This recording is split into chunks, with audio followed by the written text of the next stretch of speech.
சரி, நாம் கிறிஸ்து இயேசுவினுடைய புரிதலும் புலப்படுதலுங்கிற தலைப்பில் பார்த்து வருகிறோம். இப்போது மனிதனுக்கு ஆண்டவர் எல்லைகளை குறித்திருக்கிறார். மனிதன் வரையறைக்கு உட்பட்டவன் என்பதை நாம் தியானித்து வந்து கொண்டிருக்கிறோம். கடந்த வாரத்தில் பிரசங்கி 8ஆம் அதிகாரம் 8ஆம் வசனத்தோடு முடித்தோம். இன்று நாம் 139ஆம் சங்கீதம் 5ஆம் வசனத்தை தியானத்துக்கு எடுத்துக்கொள்வோம். Book of Psalms chapter 139 verse 5. முற்புறத்திலும் பிற்புறத்திலும் நீர் என்னை நெருக்கி உமது கரத்தை என்மேல் வைக்கிறீர். நமக்கு நெருக்கங்கள் உண்டு. நமக்கு நெருக்கங்களை தேவன் ஏற்படுத்தி இருக்கிறார். முற்புறமும் பிற்புறமும் என்கிற எல்லைகளை தேவன் நியமித்திருக்கிறார். நமக்கு குறித்த எல்லையினுடைய விஸ்தாரத்தை ஆண்டத்தில் விசாரித்தறிவது நல்லது. ஆனால் முழு எல்லையை பற்றி சொல்வாராங்கிறது எனக்கு உண்மையாக தெரியாது. ஏன்னா எனக்குமே அந்த அனுபவம் சரியாக இல்லை. அதை பற்றி சொல்லிக்கிறதுக்கு ஒன்றும் பெரிய பெருமை ஒன்றும் இல்லை, வெக்கம்தான். ஆனால் அதை பற்றி ஒரு விஷயம் புரியத்தான் தெரியுது, புரியதான் வருது. நாம் கொஞ்சத்திலே உண்மையாக இருக்க அடுத்த எல்லையை தேவன் நமக்கு காண்பிக்கிறார். எலியாவுக்கு நீ செல்ல வேண்டிய தூரம் மிகுதி என்று சொல்லி தானே சொன்னாரே ஒழிய எத்தனை கிலோமீட்டர் சொல்லலை. அப்போ அங்கே எருசலேம்லேருந்து எரிகோ வரைக்கும் ஒரு டிஸ்டன்ஸ் ஆண்டர் குறிக்கல. ஆரம்ப பாயிண்ட் இது, ஃபினிஷிங் பாயிண்ட் அதான் அப்படின்னு சொல்லலை.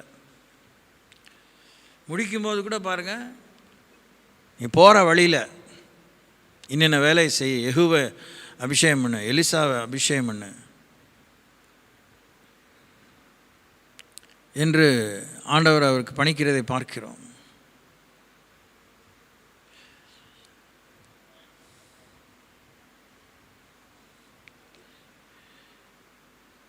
கல்வாரி சிலுவையிலே மரிக்க வேண்டும் என்று பிதா இயேசுவுக்கு எல்லையை குறித்தார். ஆனால் அது எப்படி நிறைவேறினது என்பதை ஆண்டவராக இயேசு கிறிஸ்து தேவகுமாரனாக அறிந்து தெம்பாக இருக்கல, மனுஷகுமாரனாகவே இருந்ததுனால தான் கலங்கினார்.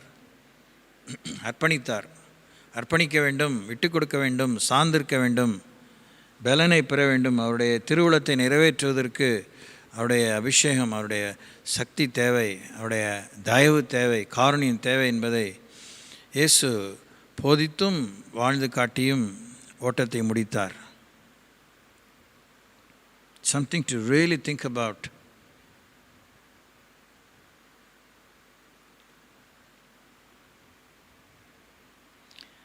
ரோமருக்கு எழுதும் 8ஆம் அதிகாரத்தில் வாசிக்கும்போது தம்மை மரித்தோரிலிருந்து உயிரோடு எழுப்ப வல்லவரிடத்திலே அவர் நம்பிக்கையாக இருந்தார் என்று வாசிக்கிறோம்.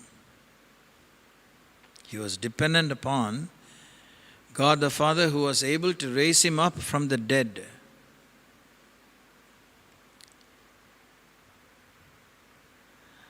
அது நமக்கு என்ன போதிக்கணும்? கர்த்தருடைய வல்லமை மாத்திரம் இல்லை, இயேசு கிறிஸ்து சாத்தியக்கூறு உள்ளவராக இருந்தாலும் வரையறைக்கு உட்பட்டவராக நடந்து கொண்டார். தலைதெறிக்க நடந்துக்கல. இது ஒரு பெரிய வியாதியாக இருக்குது இன்றைய காலகட்டத்தில். Small scale and figure scale, larger scale. சௌரியம் வந்துருச்சுன்னா எல்லாருக்கும் மண்டகனம் வந்துடுது. தலைதெறிக்க தான் வாழ்கிறோம், கண்ணு முன்னு தெரியாமல் நடந்துக்கிறோம். ரொம்ப என்ன இன்னும் துக்கம் வைக்கம்னா, அடிப்பட்டால் கூட புத்தி வரல, அதுதான் ரொம்ப துக்கம். சிலருக்கு தங்களுடைய காரியங்கள் பிழையினே தெரியல. அது எவ்வளோ பெரிய சாபம். That's a biggest curse a human being can receive from God. நம்முடைய தவறுகள் நமக்கு தெரியாமல் போகிறது மாதிரி ஒரு சாபம் உலகத்தில் இல்லை. நம்ம சபிக்கப்பட்டிருக்கிறோம், இல்லை நம்முடைய பிழைகளை உணர முடியலன்னா நம்ம கடவுளால் ஏறக்குறைய கை கழுவப்பட்டு விட்டோம் என்பது நமக்கு தெரியணும். அதை நான் ஓயாமல் இத்தனை காலங்களில் சொல்லிகிட்டே இருக்கிறேன். தாவீது நீ தந்த பரிசுத்த ஆவியான என்னிடத்தில் எடுத்துக்கொள்ளாதிரும், என்னுடைய ரட்சிப்பின் சந்தோஷத்தை எனக்கு திரும்ப தாரும். நான் இந்த பாவத்தால் தண்டிக்கப்பட்டு என் ராஜ்யபாரம் இழந்து போனால் அதை பற்றி எனக்கு கவலை இல்லை. Do not take away the Holy Spirit from me.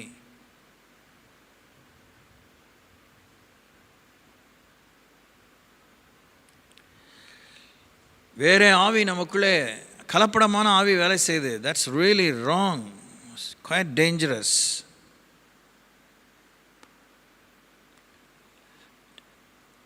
டெக்னிக்கலாக கவனிச்சிங்கன்னா ஆவிகளை பற்றி படிப்பு அவிசுவாசிகள் ரட்சிக்கப்படுறதுக்கு கண்டிப்பாக நியாயம் இருக்குது, வாய்ப்பு இருக்குது. ரட்சிக்கப்பட்டு துணிகரமாக இருக்கிறவங்க, பின்மாறி போனவங்க, இந்த மாயாஜாலம் பண்ணுறவங்க, ஜெகதல பிரலாபனை போல் இப்படி கல்லுனி மங்களாக இருக்கு, வாய்ப்பே இல்லை. ரொம்ப கஷ்டம். Very difficult, very difficult. முற்பிறத்திலும் பிற்பிறத்திலும் என்னை நெருக்குகிறீர். He puts us into a straight jacket. He puts us into a crucible. உலைக்களத்திலே நம்மை போடுகிறார். தெரியுது அவருக்கு. நல்ல நல்ல மாட்டுக்கு ஒரு சூடு, நல்ல பிள்ளைக்கு ஒரு சொல்லு. நல்லா தான் இருக்குது. Quite a simple statement. புத்தி வந்த பாடல, தெரிந்தின பாடல, முற்றிலும் விட்ட பாடல, முற்றிலும் பற்றி கொண்ட பாடல. we are hanging loose all the time. அதுக்கு நம்ம கர்த்தருடைய வார்த்தையிலேருந்து கவனித்து ஆலோசனை பெறாமல் இல்லை. we don't want to be responsible. பொறுப்புள்ளவளாக இருக்க விரும்பலை. பொறுப்புள்ளவளாக இருக்க விரும்பலை. அமட்டை தான் இஷ்டப்படுறோம், ஆட்டிப்படைக்கு இஷ்டப்படுறோம், புஷ்ஷிங் அரவுண்ட், டிக்டேட்டிங் அரவுண்ட். நமக்கு நம்முடைய பர்சனல் லைஃப் எல்லாம் அடுத்தவங்களே விட்டுருங்க. நம்ம பர்சனல் லைஃப்லேயே நாமளே நம்ம மேனிப்புலேட் பண்ணிக்கிறோம். ஏன்னா நிலவரமற்ற ஆவி. வேணா தூங்குவோம், வேணா முழிப்போம், அப்படிலாம் இருக்கக்கூடாது. அதான் அந்த மாதிரி ஒழுங்கின வந்ததுனால என்ன ஆகிடுது, நாமளே நமக்கு ஒரு சட்டத்தை விதித்து கொள்கிறோம். அதுதான் கசப்பான உண்மை. அதனால தான் அந்த இதயம் கரளையாக போயிடுது. why we become stubborn, why we become stiff-necked? Because we coin, rather not apply, we coin our own laws, principles. நாமே நமக்கு சட்டத்தை ஏற்படுத்தி கொள்கிறோம். எங்கே சொல்லியிருக்கு, யார் சொன்னா, இப்படி தான் இருக்கணும், எப்படி சொன்னா அப்படின்னு. இது வரைக்கும் சொன்னதெல்லாம் கேட்டு உருப்பிட்ட பாடில்லை. இது ஒன்று தான் யாரோ சொல்லிட்டாங்க, எவன் சொன்னான் கேட்குறதுக்கு. இந்த மாதிரிலாம் இப்படி தான் நடந்துகிட்ருக்கோம். அதுக்கு அப்படி step after step, step by step, step into step அப்படி பார்த்திங்கன்னா வேத வசன படிப்பு இல்லை, வேத வசன தியானம் இல்லை, ரெகுலர் ரீடிங் இல்லை. படித்தாலும் மண்டையில் தங்கலை அது. ஏன்னா அது வழியோரம், கற்பாறை, முட்புதர். ஒரு வசனம் தங்கலை. ஒரு நாள் முழுசும் பைபிள் படிச்சிருக்கலாம், ஒரு வசனம் கூட மைண்டில் தங்கலைன்னா that's a waste of time.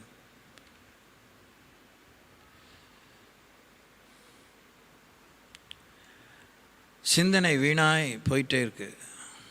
சிந்தையை நாம் கட்டுப்படுத்த மாட்டேங்கிறோம், அலப்பு வாயிலாக இருக்கிறோம். நமக்கு சிந்தையும் வேணும், செயலும் வேணும். ரெண்டுமே இருந்தால் தான் ஹோல்சம்னஸ், அந்த முழுமை வாழ்வில் இருக்கும், சம்பூர்ணம் இருக்கும். வெறும் கிரியை மாத்திரம் சரக்கு இல்லாமல் செய்ய முடியாது. வெறும் சரக்கு மாத்திரம் செயல் இல்லாமல் அது பட்டுவாடை ஆகாது, விநியோகமாகாது. அப்படியே அந்த எவ்வளோ வல்லமையான ஒரு சங்கீதம். கர்த்தாவே, நீர் என்னை ஆராய்ந்து அறிந்திருக்கிறீர், என் உட்காருதலையும் என் எழுந்திருக்குதலையும் நீர் அறிந்திருக்கிறீர், என் நினைவுகளை தூரத்திலிருந்து அறிகிறீர். நான் நடந்தாலும் படுத்திருந்தாலும் என்னை சூழ்ந்து இருக்கிறீர். என் வழிகளெல்லாம் உமக்கு தெரியும். என் நாவில் சொல் பிறவாத்துக்கு முன்னே இதோ கர்த்தாவே அதை எல்லாம் நீர் அறிந்திருக்கிறீர். முற்புறத்திலும் பிற்புறத்திலும் நீர் என்னை நெருக்கி உமது கரத்தை என்மேல் வைக்கிறீர். இந்த அறிவு எனக்கு மிகுந்த ஆச்சரியமும் எனக்கு எட்டாத உயரமுமாக இருக்கிறது. அதை அவர் உணர்ந்ததுனால தான் அதை எழுத முடியுது. வேதம் நம்ம உணர்ந்து உருப்படும்படி, உணர்ந்து மறுரூபமாகும்படி, விடுதலை அடையும்படி, சுகமடையும்படி, பலன் அடையும்படி, செலவாகி செலவழிக்கும்படி, சமயம் தூரமாக தருணம் கிடைக்கும்போது அதுக்கு தான் வேதம் கொடுக்கப்பட்டிருக்கிறது. மன திருப்திக்கு நாம் வாழலை, தேவ சித்தத்தை செய்து முடித்து வாழ தான் நம்ம இன்னும் ரொம்பவே இருக்கிற நேரம், இருக்கிற சௌக்கியம், இருக்கிற எல்லாத்தையும் சுருட்டி உருட்டி எல்லாம் திரட்டி அதை கற்றுக்கிறதுக்கு முழு நேரம் செலவு பண்ணிட்டா போய் சேர்ந்துருவோம். இப்போ எந்த ஒரு விஷயத்துக்கும் நம்ம பராக்குக்கு இரையாகக்கூடாது. நம்முடைய கவனம் எங்கேயுமே சிதறக்கூடாது. ஏன்னா அந்த அளவுக்கு நம்ம வீணாயிட்டோம், வீணடித்து கொண்டு இருக்கிறோம், விரயம் பண்ணி கொண்டு இருக்கிறோம். அதனால் இருக்கிற நிர்வாகம், இருக்கிற 5 அப்பம் 2 மீன், அவனுக்காக 5 அப்பம் 2 மீன் இருந்துச்சு, நமக்கு அது கூட இருக்காங்க கூட யோசனை இருக்குது. அதை கொண்டு வாரி சுருட்டி எந்திரிங்கிற போல we have to collect ourselves together. கர்த்தருக்குள்ளாக, கர்த்தரை அறிகிற அறிவிலே, தேவ சித்தத்தை செய்து முடிப்பதில்லை. இப்படி நம்ம எல்லாம் ஒருத்தர் இனிமேல் பழி சொல்லிட்டு அலையிறதுக்கு நேரம் இல்லை. நடந்துருச்சு. ஆமாம் அவர் தான் காரணம், ஆமாம் இவங்க தான் காரணம், ஆமாம் அவங்க தான் காரணம், ஆமாம் மறுக்கவே முடியாது. அதுக்காக நாம் அழிஞ்சு போகணுமா? நாம் தண்டிக்கப்பட்டு வீணாக போகணுமா? அதை சொன்னதுனால நமக்கு எதாவது கொடுப்பாரா? இயற்கை பேரிடர் வந்துருச்சு, சென்னை பயங்கரமாக பாதிக்கப்பட்டுருச்சு, ஒன்றுமே தெரியல, அவ்வளோ இருட்டடிப்பு. 6000 ரூபா கொடுக்குறாங்கன்னா, கொடுக்கும்போதே இன்றைக்கி சொல்கிறான் மத்தியானத்துக்குள்ளே என்னென்ன கண்டிஷன்ஸ்லாம் இருந்தால் தான் கொடுப்போம். என்ன இது ரொம்ப இருக்குது, ஒன்றுமே புரியல. புரியுதா உங்களுக்கு? நம்பிக்கை உள்ளவங்க என் தலையெழுத்து இதிலே செத்து போகிறேன் அப்படின்னு சொல்கிறவங்க, கர்த்தர் என்னை மன்னிக்கணும், ஜனம் என்னை மன்னிக்கணும், செத்துட்டா தான் நல்லது. குத்துயிர் கொலையமாக இருக்கிறது பார்க்கிலும் சாகிறது நல்லது. யாரையோ திட்டிகிட்டு, யாரையோ சபிச்சுக்கிட்டு, யாரையோ மனசில் போட்டு புழுங்கி முன்னையும் போக முடியாமல் பின்னையும் போக முடியாமல் அப்படியே இருக்கிறது, தட்ஸ் அ கர்ஸ்ட் லைஃப்.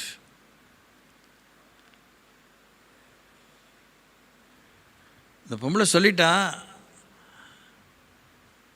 நீ தேவனை தூஷித்தும் ஜீவனை விடும்னு. யோபு அதை செய்யலை. யோபு தான் பிறந்தநாள் சபிக்க ஆரம்பித்தார். மறைமுகமாக ஆண்டவர் மேலே கொஞ்சம் முன்ன பின்னா அவருக்கு மனசில் ஒரு நெருடல் இருந்துச்சு, அதெல்லாம். பட் ஆனால் God came to his rescue. அவர் அந்த உறுதியான நம்பிக்கையை விடலை.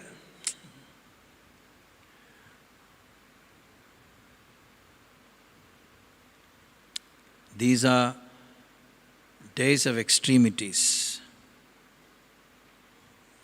யூகித்து பார்க்க முடியாத அளவுக்கு நெருக்கத்தின் காலம், கொடிய காலம். நமக்கு பாதுகாவல் உண்டு. ஆமாம், கடவுளே கொடிய காலம் சொல்லிட்டாரு, என்ன செய்ய முடியும்? நீ செய்ய வேண்டியதை செய்ப்பா. செய்ய முடியாததெல்லாம் அவர் செய்வேன் தான் ஆரம்பத்துலேருந்தே அதானே சொல்கிறாரு. அதுக்கு வாய்க்கு கைக்கு வேறு நம்ம தேவனால் எல்லாம் கூடும் சொல்லிக்கிறோம், இல்லை விசுவாசிக்கிறோம் எல்லாம் கூடும் சொல்லிக்கிறோம். என்ன நம்ம சொல்கிறோம், இல்லை அவர் என்ன தான் சொல்கிறாரு? நம்ம 2 பேரும் ஒருத்தருக்கு ஒருத்தர் என்ன சொல்லிக்கிறோம் தெரியல. நமக்கு என்ன கூடும் அதை நம்ம யோசிப்போம்.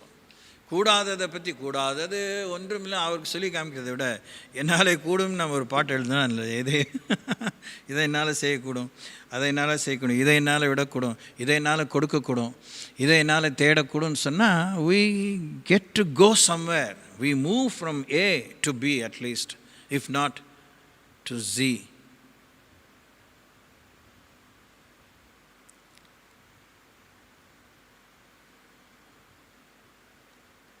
இந்த அறிவு எனக்கு எட்டாவது ஆச்சரியமாக இருக்குன்னு தாவீது உட்காந்துல்ல.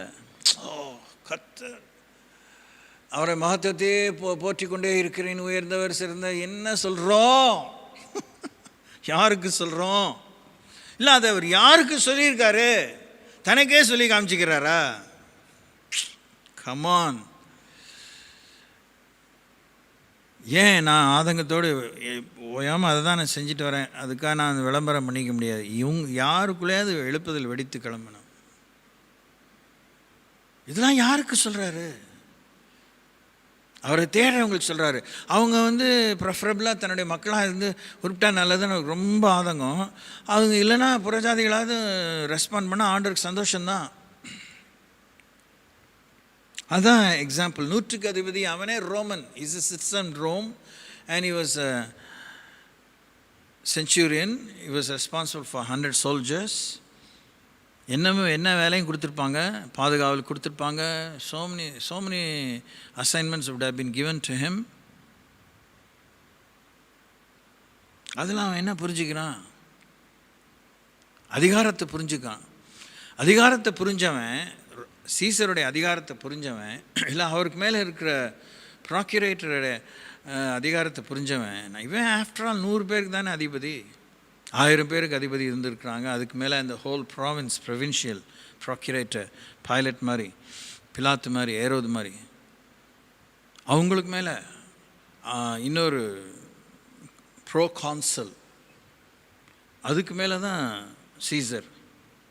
செனட்டர்ஸ், அதுக்கு மேலே செனட்டர்ஸ், அதுக்கு மேலே தான் சீசர். ரேங்க்ஸ் தான். So from top to bottom அவனுடைய அதிகாரத்தை புரிஞ்சுக்கிட்டான். வேணுமா வேணாமா ஏதோ விதத்தில் ஏதோ ஒரு கோணத்தில் இயேசுவை பற்றி கேள்விப்பட்ட பிற்பாடு, வா இவர்கிட்ட நிஜமாகவே இவர்கிட்ட அத்தாரிட்டி இருக்குது, அவருடைய அதிகாரத்தால் எல்லாம் அவர் சொல்லின அதிகாரத்தில் சரியாக நடக்குது. அவன் என்ன புரிஞ்சிட்டானோ அதை தான் அவன் ரெஸ்பாண்ட் பண்ணான். என் கீழே 100 பேர் இருக்காங்க, ஒருத்தனை போனால் போன்னு சொல்கிறான், ஒருத்தனை வான்னு சொல்கிறான், இருனா இருங்கிறான். நீங்கள் தேவனால் அனுப்பப்பட்டவங்ககிட்ட அதிகாரம் இருக்குது, நீங்கள் ஒரு வார்த்தை சொல்லுங்கள், என் வேலைக்காரன் சுகமாவான். ஏன்னா அவருக்கு வியாதியஸ்தன் மேல் அதிகாரம் இருக்கிறத பார்த்துருக்கான், கேள்விப்பட்டிருக்கான். பிசாசுகள் ஓடினதை பார்த்துருக்கான், கேள்விப்பட்டிருக்கான். ஜீசஸ் ஓகே நான் வரேன். இல்லை சீசர் ரோம்லேருந்து அதிகாரம் பிறப்பித்தா அது இந்த இஸ்ரேலில் யூதேயாவில் நாங்கள் நடத்தி தான் ஆகணும். அது 1000 சொச்சம் மைலுக்கு அப்பால் அவர் இருக்கார். அங்கேருந்து அவர் உத்தரவு போட்டால் அவர் ஆளுகிற எல்லா தேசத்திலும், அவருக்கு கப்பம் கட்டுகிற எல்லா மாநிலத்திலும் அதை நிறைவேற்றி தான் ஆகணும். அதனால் நீங்கள் வீட்டுக்கு வர வேண்டாம், நீங்கள் அங்கேருந்து ஒரு வார்த்தை சொல்லுங்கள் போதும், என் வேலைக்காரன் சுகமாவான். அந்த நேரத்தில் அந்த வேலைக்காரன் சொஸ்தமானான்னு வேதத்தில் வாசிக்கிறோம். ஒருத்தன் வேலை செஞ்சான், ஒருத்தன் அந்த காரியத்தை மதித்தான், அவனுக்கு கிளிக் ஆச்சு. நம்ம பிரசங்கம் பண்ணிகிட்டே இருக்கோம், கடவுளுக்கு ரொம்ப அதிகாரம் இருக்குது, ஐயா பூயான்னு. அவருக்கு என்ன அது, அவர் அதிகாரத்தை அவருக்கு சொல்லி காமிக்கணுமா? நமக்கு என்ன புரிஞ்சுது? அவர்கிட்ட 10 விதமான அதிகாரம் இருக்க, ஒரு அதிகாரத்தையாவது நம்ம புரிஞ்சு லாபமாக்கிட்டோமா? சரி, அவர் அதிகாரம்லாம் அசுத்தாவில் மேலே மாத்திரம் தானே, நமக்கு அந்த மாதிரி கூட ஒரு ஐடியா இருக்குது. அப்போ பார்த்தாலும் அந்த குடியாரன், அந்த பச்சாரி வேஸ்தனம் பண்ணுறவன், அந்த பிசாசு பிடிச்சவன், அந்த விக்கிரக ஆராதனைக்காரன் தான். நமக்கு மேலே அவருக்கு அதிகாரமே இல்லையா? அவருடைய பிள்ளைகள் மேலே அவருக்கு அதிகாரமே இல்லையா?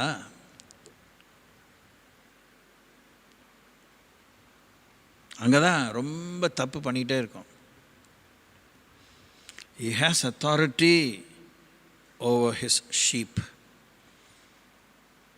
நான் என் ஆடுகளை அறிந்திருக்கிறேன், என் ஆடுகள் என்னை அறிந்திருக்கிறது.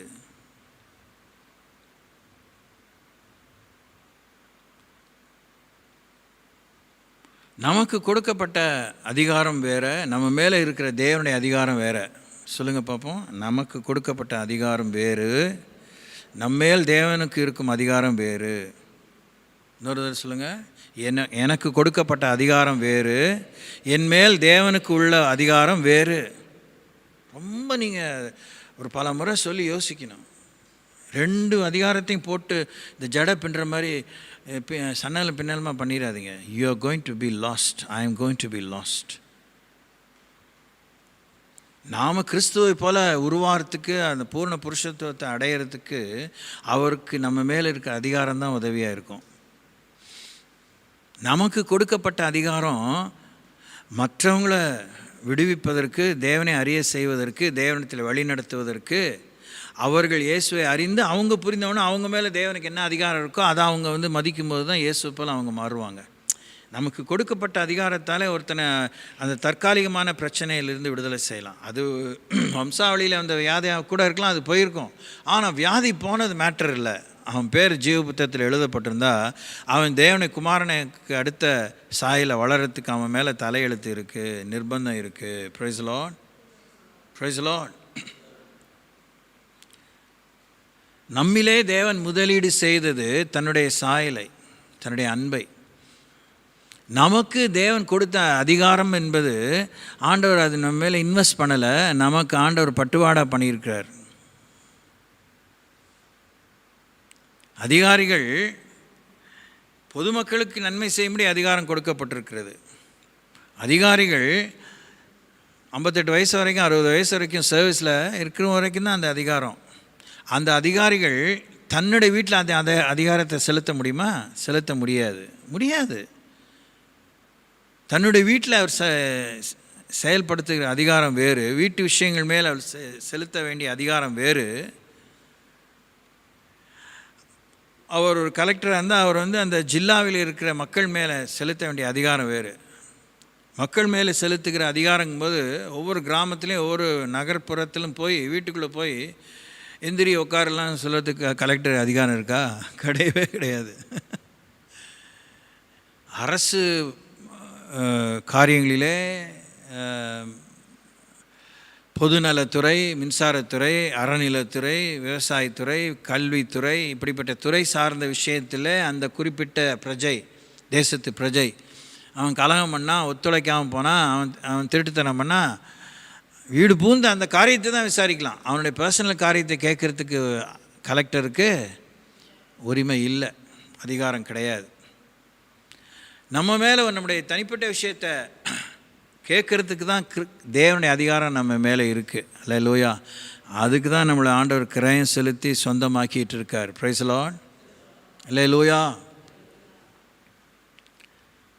நாம் ஒப்பாரி வைக்கணுங்கிற தலையெழுத்து இல்லை நம்ம. ஆனால் ஒப்பாரி வைக்கிற நிலைக்கு நம்ம தள்ளிட்டோம். கண்ணீர் விடணுங்கிறத அவசியம் இல்லை. நாம் அதிகாரத்தை புரிஞ்சு ஒத்துழைச்சாலே, இந்த 100க்கு அதிபதி என்ன ஒப்பாரியா வச்சார்? கரைச்சலாக பண்ணார். இள விழுந்த வீட்டை மாதிரி உருண்டு பிறண்டா பண்ணார். அவங்களுடைய அந்த ஜெஸ்டர் பிரகாரமாக மண்டிகிட்டு இருப்பார் மேக்சிமம். அவ்வளோதான் அவரால் செய்ய முடியும். அவருக்கு இருக்கிற கெத்துக்கு இயேசுக்கு முன்னாடி முழங்கால் போட்டு, தயவு செஞ்சு என் வீட்டுக்காரனை, என் வேலைக்காரன் நினைங்க, அவ்வளோதான் சொல்லியிருப்பார். அதுதான் ஆண்டவர் தேவைப்பட்டது. இஸ்ரவேலிலும் நான் இப்படிப்பட்டதான விசுவாசத்தை காணவில்லையேன்னு ஆண்டவர் ஆச்சரியப்பட்டார். வேதம் தெரிஞ்ச நமக்கு என்ன தெரியல? மரியாதை தெரியல. என்ன தெரியல? அதிகாரம் தெரியல. என்ன தெரியல? நம்முடைய அதிகாரி யாருன்னு தெரியல. நம்ம எஜமான் யாருன்னு தெரியல. ஒரு நேரத்தில் இயேசு எஜமானாக பார்க்குறோம், இன்னொரு நேரத்தில் ரொம்பவே ஆமாம் தோள் மேலே கையை போடுற மாதிரி யோசிக்கிறோம். So we don't know how to behave with God.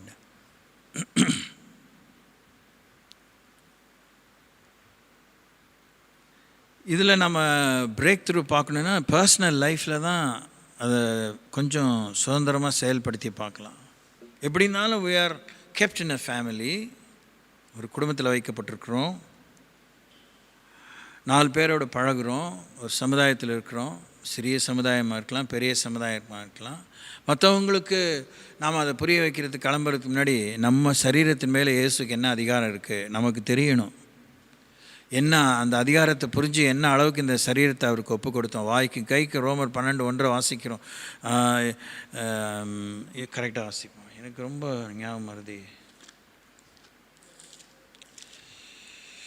அப்படி இருக்க சகோதரரே, நீங்கள் உங்கள் சரீரங்களை பரிசுத்தமும் தேவனுக்கு பிரியமான ஜீவ பலியாக ஒப்பு கொடுக்க வேண்டும் என்று தேவனுடைய இரக்கங்களை முன்னிட்டு உங்களை வேண்டிக் கொள்கிறேன். இதுவே நீங்கள் செய்யத்தக்க புத்தியுள்ள ஆராதனை. அப்படி இருக்க சகோதரரே, முன்னாடி இருக்கதெல்லாம் வாசிச்சுட்டு அந்த அப்படி இருக்கங்கிறதுக்கு ஒரு கணிசமான புரிதலை பெற்ற பிற்பாடு, சகோதரரே, நாம் இயேசுக்கு சகோதரர் அல்லவா? அவர் தான் மூத்த சகோதரர்.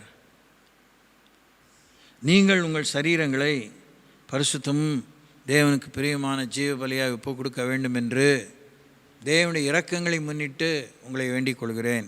இந்த காரியம் செய்கிறதுக்கு தேவனுடைய இரக்கங்கள் நமக்கு கொடுக்கப்பட்டிருக்கிறது. இரக்கங்கள் கொடுக்கப்படவும் இன்னும் ஆயத்தமாக இருக்கிறார். கொடுக்கப்பட்ட அளவுக்கு இரக்கம், பாராட்டப்பட்ட அளவுக்கு இரக்கம், இன்னும் தேவைப்படுகிறது இரக்கம் அப்படின்னாலும் கொடுத்து பரிசுத்தமும் பிரியமான ஜீவபலியாக அவருக்கு ஒப்புக் கொடுக்க வேண்டும் என்று நம்மிடத்தில் பரிசுத்த ஆவியானவர் பவுல் மூலமாக ரோமாபுரி பட்டணத்து மக்களுக்கு எழுதுகிறார். அவங்க அதிகாரத்துக்குட்பட்ட ஒரு சாம்ராஜ்யம். Roman Empire was an empire totally ruled by rule of law, rule of authority. சட்டம்தான். அவன் எதிரியாக இருந்தாலும் நாட்டு பிரஜையாக இருந்தாலும் கைதி ஆகிட்டா ஏதாவது ஆகிட்டா அவனுக்கு திறமை என்ன அதை நிரூபிப்பானால் சீசரால் ஒன்றும் செய்ய முடியாது. சீசரே கீழ்ப்படிஞ்சு தான் ஆகணும்.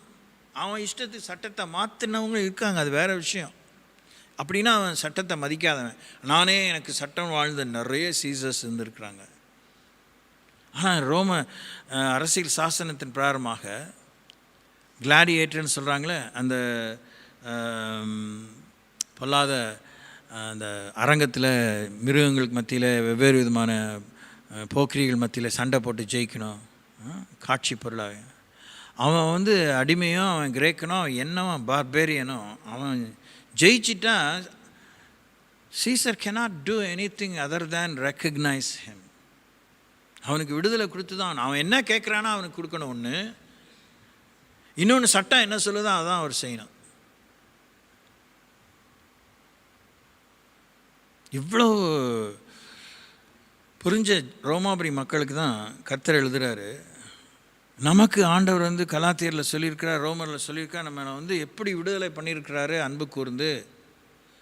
நம்ம யோவான் 1:12 பிரகாரமாக இப்போ இந்த கிறிஸ்மஸ் பார்ட்டி கிளப்பில் கூட வாசித்தோம்ல, அன்றியும் அவருடைய நாமத்தின் மேல் விசுவாசம் உள்ளவர்களாய் அவரை ஏற்றுக்கொண்டுள்ள எத்தனை பேரோ அத்தனை பேரும் தேவனுடைய பிள்ளைகளாக முடிக்கி அவர்களுக்கு அதிகாரம் கொடுத்தார்.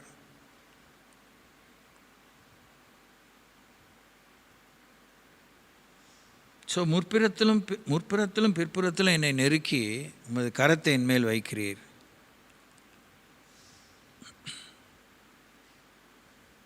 அதெல்லாம் புரிஞ்சுக்குவார்னு எப்படி இங்கே சொல்லலாம்? எனக்கு புரியல. நம்ம எல்லாருமே சொல்கிறோம், ப்ரைவேட்டாக சொல்கிறோம், பப்ளிக்காக சொல்கிறோம். என்ன புரிஞ்சுக்குவார்? நீங்கள் தான் யோசிக்கணும். என்ன புரிஞ்சுக்குவார்? நம்ம சொன்னதை தான் புரிஞ்சுக்குவார். சொல்லாத எப்படி புரிய அவருக்கு முடியும். அதை அவர் முடியுங்கிறது அங்கே பிரச்சனை, எனக்கு முடியாது அங்கே பிரச்சனை. இதில் தான் நம்ம இன்னும் நிறைய குழம்பி சரிஞ்சு விழுறோம். அவருக்கு எல்லாம் புரியும், அவருக்கு எல்லாம் தெரியும். ஆனால் அவர்கிட்ட என்ன பேசுகிறோமோ அதை தான் அவர் கேட்பார். அதுக்கு தான் நமக்கு புத்தி தேவை. Praise Lord. அவருக்கு எல்லாம் தெரிஞ்சால் அவர்கிட்ட என்ன பேசுகிறோம், என்ன பேச கொண்டு போகிறோம், என்ன சப்ஜெக்ட், அதை தான் அவர் கேட்பார். அதை போய் சொல்லிவிட்டு உங்களுக்கே தெரியாதானா, அப்படி அவரோட அந்த விஷயத்தை அவர் அப்படி துக்கப்படுறாரு, அனுதாபப்படுறாரு. இதுவே தொழுவாடாக இருந்தால் லாயக்கில்லைன்னு விட்டுருவார். அதுக்கு தான் லேவியர் ஆகும். ஆசாரியன் சரியான ஒரு பொசிஷன், சரியான ஒரு வேலை. பிரதான ஆசாரியன் சரி வேலை, கீழே இருக்க ஆசாரி லேவியர்கள் எல்லாத்துக்கும் ஜாப் அசைன்மெண்ட்ஸ் இருக்குது.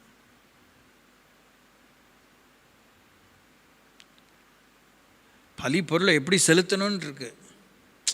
கொண்டு வந்தேன், பலிப்பொருள் கொண்டு வரதே எனக்கு எவ்வளோ பெரிய பாடாச்சு, அதை நீங்கள் எப்படியோ ஏற்றுக்கங்க. அது விக்கிரக சாமி இல்லை அவர். Price the Lord. அவர் ஒரு அநாதை, யாருமே கேட்க நாதி இல்லாத ஒரு சாமி இல்லை.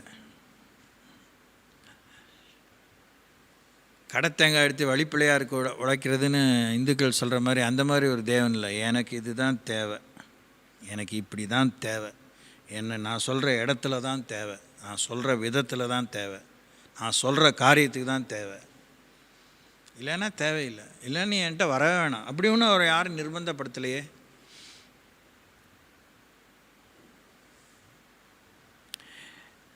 இப்போ ஜெபத்தில் கொஞ்ச நேரம் முன்னாடி ஆரம்பிக்கும் போது சொன்னேன், நமக்கு ஆண்டவர் பாதுகாவல் உள்ள அம்சங்களான ஆலோசனைகளை தான் கொடுத்துக்க. அதுக்கு பேர் தான் சட்டம், ரெகுலாரிட்டிஸ், ரெகுலேஷன்ஸ்,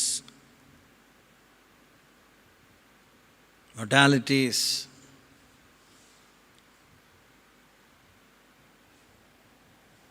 அதை மாத்திரம் வாசித்து முடிச்சிடும். அதில் நிறைய விஷயங்கள் இருக்குது கீழே. உம்முடைய ஆவிக்கு மறைவாக நான் எங்கே போவேன், உம்முடைய சமூகத்தை விட்டு எங்கே ஓடுவேன். புரியுதா உங்களுக்கு ரீச்சு? அவர் ஆவியானவர். ப்ரெடாமினன்ட்லி God is a spirit. He doesn't have a form. எங்கே இருக்கிறாரு? நாமளுமே ஆவிக்குரியவர்கள். சரீரம் என்கிற ஒரு கூட்டுக்குள்ளே இருக்கோம். நம்மை படைத்ததே அவர் அப்படி தான். அதனால் உங்களுடைய ஆவிக்கு ஒரு மறைவாக எங்கே ஓடுவேன். இந்த சரீரத்தினுடைய லிமிட்டேஷன்ஸை நம்ம யோசிக்கவும் அவசியமாக இருக்குது. இந்த சரீரத்தை தாண்டி ஆஸ்ட்ரல் ப்ரொஜெக்ஷன், இந்த நட்சத்திரங்களோடு கிரகங்களோடு வெவ்வேறு ஜீவராசிகளோடு பழகணும் பேசணும்னா மனுஷனுக்கு காலகாலமாக தோணி நாஸ்தி ஆகிட்டே இருக்கான், நாஸ்தி பண்ணிகிட்டே இருக்கான். எங்கே போனாலும் அண்ட சராசரத்தையும் படைத்தவர் அவர். அவர் எங்கே எல்லா இடத்துலையும் எல்லா காரியத்திலும் அவருடைய முத்திரை இருக்குது. எல்லா இடத்துலையும் அவருடைய நாமம் இருக்குது. அவருடைய ஆளுமை இருக்குது. ஆளுமை இருக்குது.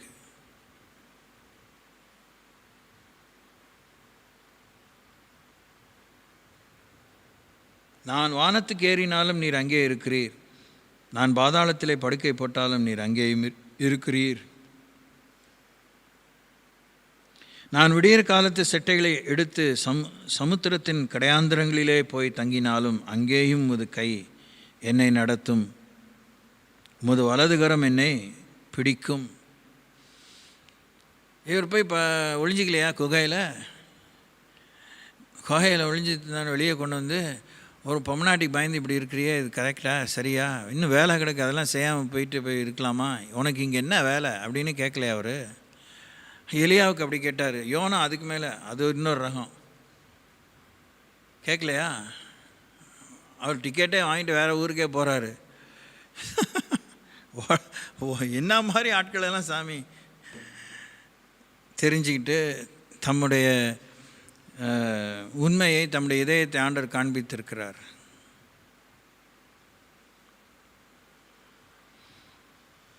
எல்லாத்துலேயும் முந்திரி கொட்டை அந்த பேதுரு ஆண்டவர் சரி பண்ணலையா? கூடையே வச்சு அவ்வளோ எச்சரித்து எல்லாம் செஞ்சும் ஒருத்தன் காட்டி கொடுத்து செத்தே போனானா?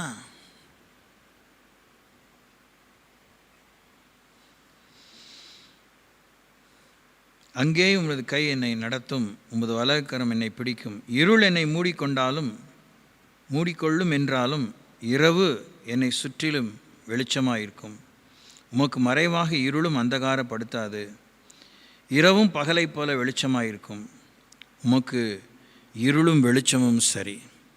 நம்ம இருளை மறைவுன்னு எவ்வளோ விஷயங்களை கடவுளுக்கு மறைக்கிறோம். அவருக்கு தெரிஞ்சும் கூட மறைக்கிறோம். அதுதான் கணக்கு வரும். நான் சொல்கிறத நல்லா கவனிச்சுக்கோங்க. அவருக்கு எல்லாம் தெரியுங்கிறது நம்மோட அவர் பழகலை அப்படிங்கிற என்னுடைய தெளிவான புரிதல். அந்த ரேஞ்சில் அவர் நம்ம கூட பழக முடியாது, நாம் அவரோட பழகவே முடியாது. நம்ம அவர்கிட்ட என்ன சொல்கிறோம், என்ன பேசுகிறோம், என்ன கேட்குறோம், இந்த ரேஞ்சிலேயே பிரச்சனைகள் இருக்குது, பற்றாக்குறை இருக்குது, தவறு இருக்குது, பெசகுகள் இருக்குது. எல்லாம் தெரிஞ்சது போல் கர்த்தர் நம்மோடு பழகுனா பழக முடியாது, நம்மளை தெரிஞ்சிக்க முடியாது, நம்மளை நம்ப முடியாது. அவருக்கு நம்மளை நம்ப முடியாதது பிரச்சனை இல்லை, நம்ம எவ்வளோ அவரை நம்ப முடியுங்கிறது தான் அவருடைய எதிர்பார்ப்பு. Praise Lord. அதை நல்லா கவனிச்சுக்கோங்க. இன்னொரு தடவை, அவருக்கு நம்மளை எவ்வளோ நம்ப முடியாதுங்கிறது அவருக்கு பிரச்சனையே கிடையாது. நாம் அவரை எவ்வளோ நம்ப முடியும், எவ்வளோ நம்புகிறோங்கிறது தான் அவருடைய எதிர்பார்ப்பு. அதில் தடுமாற்றத்தை தான் மாற்ற அவர் ஆயத்தமாக இருக்கிறார். என்னை நம்புங்கப்பா, என்னை நம்புங்கப்பா சொல்கிறதுல அது ஒரு அங்கலாய்ப்பு தான் சொல்கிறோம். அது ஒன்றும் பெரிய கொலை குற்றம் கிடையாது. ஆனாலும் நம்புங்கப்பான்னு சொன்னவங்க என்னத்தை நம்புகிற அளவுக்கு நடந்துக்கிட்டோம், நடந்து போனதெல்லாம் போயிட்டோம். இப்போ என்ன நம்புகிற மாதிரி அவர்கிட்ட இப்போ உங்களை உங்களுக்கு அவ்வளோ தேவைகள் இருக்கும். Cash and kind. நல்லா கவனிக்கணும் இந்த பாயிண்ட்டை. ஒரு 10 இயர்ஸ் ஈஸியாக எடுத்துக்கோங்க. 10 இயர்ஸ்க்கு முன்னாடி நீங்கள் ஜாப் பண்ணுறீங்க. 10 வருஷம் எவ்வளோ போராட்டம் தெரியுமா? ஆமாம். இப்போ ஒரு போராட்டம் விடிகிற நேரம். ஆனால் அந்த போராட்டம் விடியல்ல, தேவன் உங்களுக்கு விடுதலை கொடுக்கும்போது, இந்த விடுதலைனால் நீ இதை செய்கிறதுக்கு நான் உன்னை நம்புகிறேன். 10 வருஷம் நான் காத்திருக்கேன், என்ன நீங்கள் கவனிக்க மாட்டிங்களா?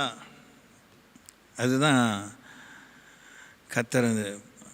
பாரு, நீ திருப்பி உன்னை பற்றி தான் சுற்றிட்டு இருக்க. உன்னை நான் இதெல்லாம் தாண்டி உன்னை ஆசீர்வதிக்கிறதுக்கு உன்னை நம்பி இன்னொருத்தனுக்கு உதவி செய்கிறதுக்கு நான் வச்சுருக்கேன். இதை நான் உபயோகிச்சுக்கிறேன். அவனை பார்த்து அவனுக்கு எப்படி தேவைங்கிறத பார்த்து கொடுக்குறேன். பார்ப்பார். எப்பா உன் மனசு சரியான கிருத்திரமான மனசு. திரு முழிக்காதீங்க. நான் சொன்னது தான். How much can God trust me? இப்போ சமீபத்தில் இந்த மாதத்தில் எனக்கு இப்போ கொஞ்சம் நாள் வரைக்கும் எங்கள் வீடு முடிகிற வரைக்கும் தேவை இருக்காது. That's kind of project. That's okay. That's how it is. ஆனால் எனக்கு ஒரு தேவை இருக்குது. எனக்கு தேவை இருந்துச்சு. எனக்கு ஒரு சரியான தொகை வந்தது. இப்படி தான் நான் முதல்ல சிரிச்சிட்டேன். Wow, that's good. ஆனால் எனக்கு தெரியும், ஏன்னா நான் போதிக்கிறேன், இவ்வளோ தூரம் ஆண்டவர்கிட்ட நடந்து வரேன். பார்த்தேன், இது நேற்றுக்கு தான் எனக்கு வந்துச்சுன்னா அடுத்த நாள் டக்குன்னு கையை விட்டது போனால் போதும், அவர் சொன்னதுக்கு அது போனால் போதும், என்னை விடுங்க. அப்படி தான் செஞ்சேன். அது போயிடுச்சு. I am just free in my spirit.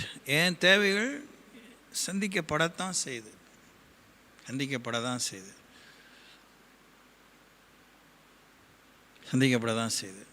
அதுக்கு மேலே ஐ டோன்ட் டு ஒன்றும் தங்கமலை ராசியெலாம் இல்லை.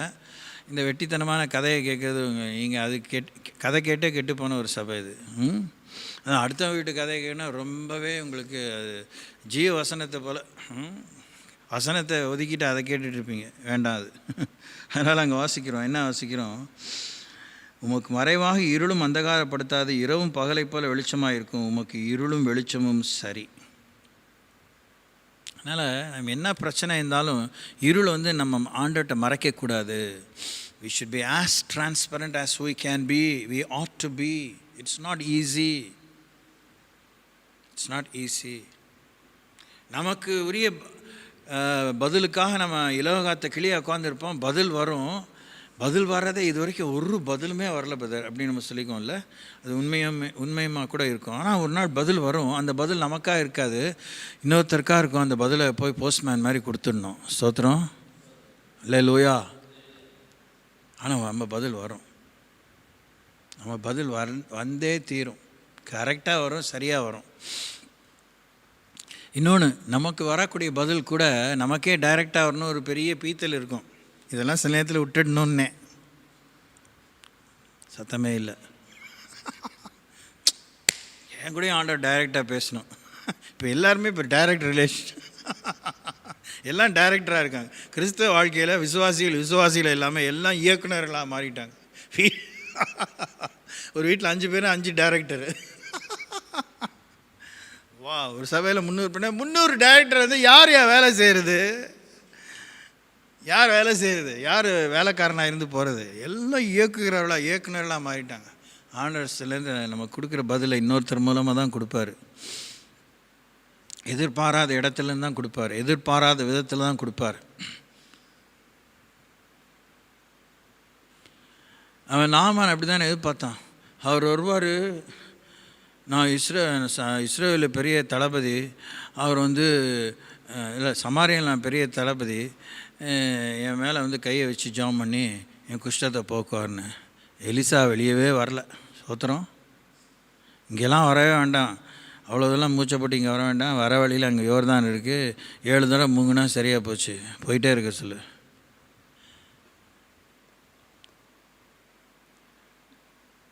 நல்ல வேளை அந்த பிள்ளை சொல்லிச்சு, இல்லை கூட வந்தவன் சொல்லியிருப்பான். அவர் உங்களை பெரிய காரியம் செய்ய சொன்னால் செஞ்சுருப்பீங்க, இந்த சின்ன காரியம் தானே சொன்னார், செஞ்சு தான் பாருங்களேன், இப்போ என்ன போச்சு உங்களுக்கு, முழுக தானே சொன்னார். 7 தடவை முழுகின பிற்பாடு தான் அவனுடைய குஷ்டம் தீர்ந்தது. அல்லேலூயா. இப்போ இந்த பிரச்சனைலாம் யாருடைய பிரச்சனை? கர்த்தருடைய பிரச்சனையா நம்முடைய பிரச்சனையா? நம்முடைய பிரச்சனை தான். நான் என்ன யோர்தானில் தான் குளிக்கணுமா? எங்கள் ஊரில் நதி இல்லையா? சௌரியம்ப்பா, எங்கே வேணால் எங்கே குஷ்டம் போதான் அங்கே குழி. நான் சொல்கிறேன் இவர் தான் அந்த குழி, குஷ்டம் போகும். Price the Lord, price the Lord. கண்ண முடி உங்களை உள்ளே நோக்கி பாருங்கள். கர்த்தர் உங்களுக்கு யோர்தான் சொல்ல போக நீங்கள் ஐப்பிராத்துன்னு சொல்லிகிட்டு இருப்பீங்களோ, நைல் நதின்னு சொல்லிகிட்டு இருப்பீங்களோ? கண்ண மூடுங்க, யோசிங்க. There are so many such things in our lives. முற்பிறத்திலும் பிற்பிறத்திலும் என்னை நெருக்கி உம்முடைய கரத்தை என் மேல் வைக்கிறீர். நீர் என் உள்ளிந்திரியங்களை கை கொண்டிருக்கிறீர். என் தாயின் கர்ப்பத்தில் என்னை காப்பாற்றினீர். நான் பிரமிக்கத்தக்க அதிசயமாய் உண்டாக்கப்பட்டபடியால் உம்மை துதிப்பேன். உமது கிரியைகள் அதிசயமானவைகள், அது என் ஆத்மாவுக்கு நன்றாய் தெரியும். நான் ஒளிப்பிடத்திலே உண்டாக்கப்பட்டு பூமியின் தாழ்விடங்களிலே விசித்திர வினோதமாய் உருவாக்கப்பட்ட பொழுது என் எலும்புகள் உமக்கு மறைவாய் இருக்கவில்லை. எல்லாம் ஸ்பீக்ஸ் வால்யூம்ஸ். என் கருவை உம்முடைய கண்கள் கண்டது. என் அவயங்களின் ஒன்றாகிலும் இல்லாதே போதே.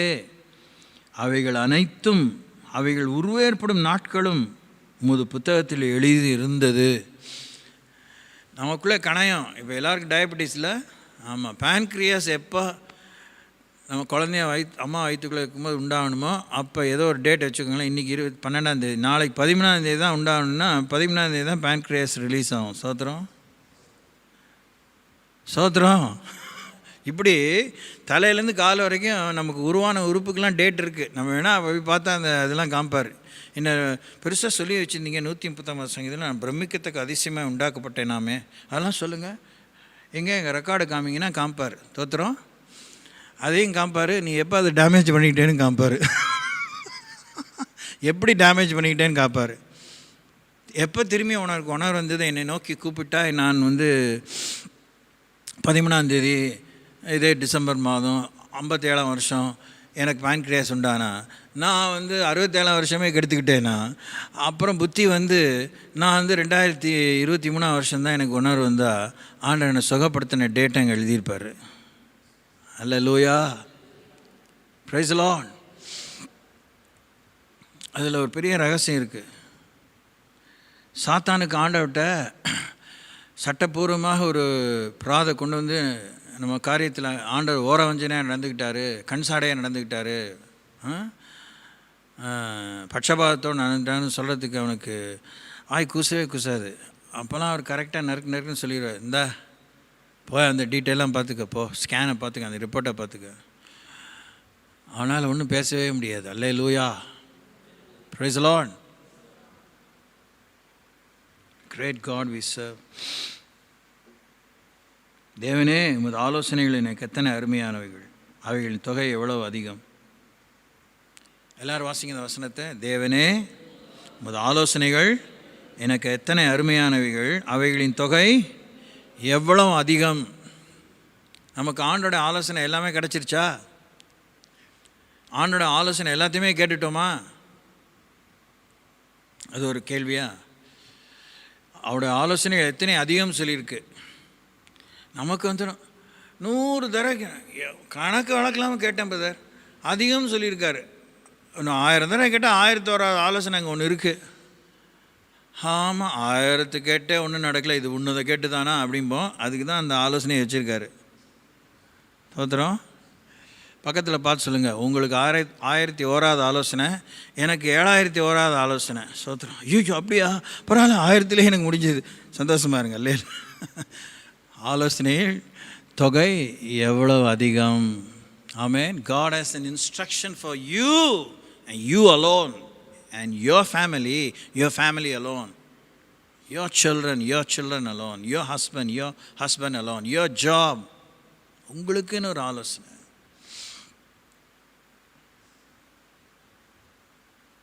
எல்லா பக்கம் விசாரிச்சிட்டேன் பிரதர். எப்படி? உங்களுக்கு இன்னும் விசாரிக்கிறதுக்குன்னு ஒரு இடம் இருக்குது, சத்தமே இல்லை. அதனால தான் நம்ம இப்படி இருக்கோம். அவைகளை நான் என்ன போனால் மணலை பார்க்கிலும் அதிகமாம், நான் விழிக்கும்போது இன்னும் மண்டையிலே இருக்கிறேன். அல்லேலூயா. ஐயோ, எவ்வளோ பெரிய சூப்பர் டூப்பர் ஆசனம் அது.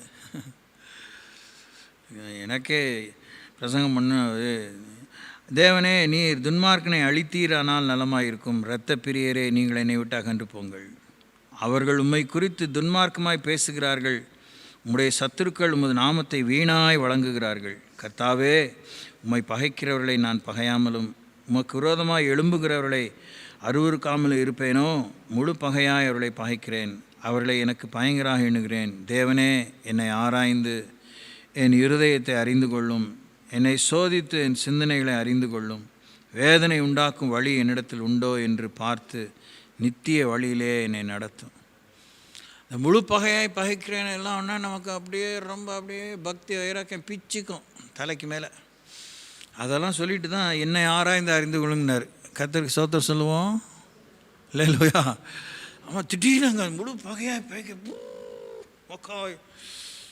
அப்பா சந்தோஷம்ப்பா. இந்த வேகத்தில் போய் எதாவது சேதப்படுத்திடாத, ஒன்றை நீ பார்த்துக்கப்பா. என்னை ஆராய்ந்து என் இருதயத்தை அறிந்து கொள்ளும். என்னை சோதித்து என் சிந்தனைகளை அறிந்து கொள்ளும். வேதனை உண்டாக்கும் வழி என்னிடத்தில் உண்டோ, அவனிடத்தில் உண்டோ, இல்லை என்னிடத்தில் உண்டோ என்று பார்த்து நித்திய வழியிலே அவனை நடத்தும், இல்லை என்னை நடத்தும். ஸ்தோத்திரிப்போம். என்னை நடத்தும் இயேசுநாதா, உமக்கு நன்றி ஐயா. எனக்குள் வாழும் எந்த நேசா, உமக்கு நன்றி ஐயா. என்னை நடத்தும் இயேசுநாதா, உமக்கு நன்றி ஐயா. எனக்குள் வாழும் எந்த நேசா, உமக்கு நன்றி ஐயா. ஒளியாய் வந்தீர், வழியை தந்தீர், உமக்கு நன்றி ஐயா. ஒளியாய் வந்தீர், வழியை தந்தீர், உமக்கு நன்றி ஐயா. அழிவில் நின்று பாதுகாத்தீர், உமக்கு நன்றி ஐயா. அழிவில் நின்று பாதுகாத்தீர், உமக்கு நன்றி ஐயா. என்னை நடத்தும் இயேசுநாதா, உமக்கு நன்றி ஐயா. எனக்குள் வாழும் எந்த நேசா, உமக்கு நன்றி ஐயா. ஸ்தோத்திரிப்போம். சுருக்கம்.